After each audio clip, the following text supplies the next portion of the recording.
first question was from Claire in Newton Aycliffe. She was wanting to know what's best to grow tomato plants and cucumber plants, in grow bags or pots. Well, either.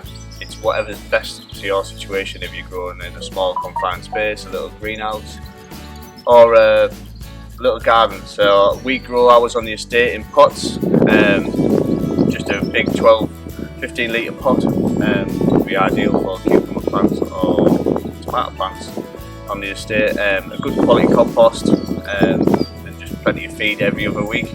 Tamarite's a great one, or phosphagen that we use on the estate, but they'll do great, either one, grow bags or pots. Second question is from Victoria from Middleton St George. She's got a packet of tulip bulbs that she's had for about a year, and she wants to know if they'd be any good to grow in the ground and when's best to plant them. I would say they're probably not going to be any good now. If they've started to sprout, which they should have done because the tulips have all pretty much nearly finished or just starting for the later season ones.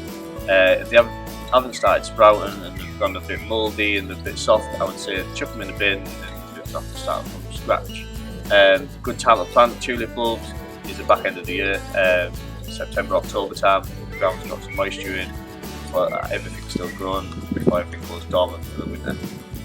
So the next question was from Derek from London, and he wanted to know what was the best type of fertiliser for his lawn for this month. Well, it just really varies on the type of grass you've got, the area that you grow it in, but the type I'd suggest is a slow release fertiliser, so granulation right the way throughout the months, the way it's hot.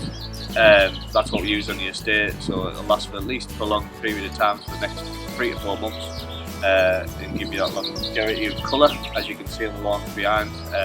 Looking great even with the dry conditions that we're having at the moment. So the next question is from Amanda in Durham, and she wants to know why her plants have started, the leaves have started to shrivel up and go brown.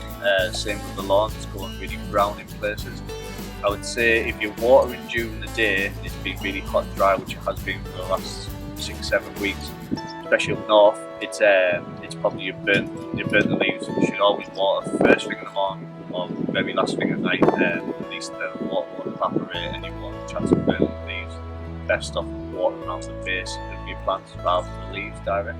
Acting a magnifying glass in the sun burns your leaves. Next question was from Marie from Leeds. She wants to know, she grows sweet peas every year and she gets them to flower but she can't get them to last very long. I would say you probably, best bet is you do have to pick your sweet peas. The more you pick them, the more they'll keep flowering. Plenty of feed, good position, plenty of sunshine, and just keep picking them. As soon as the flowers are there, just pick them. They'll keep sprouting up and you get more and more flowers. That's the only thing I can think of why you're not getting the majority of flowers if you leave the majority of them on the stem of the plant. But yeah, just keep picking the sweet peas. They should keep budding up and you get plenty of flowers.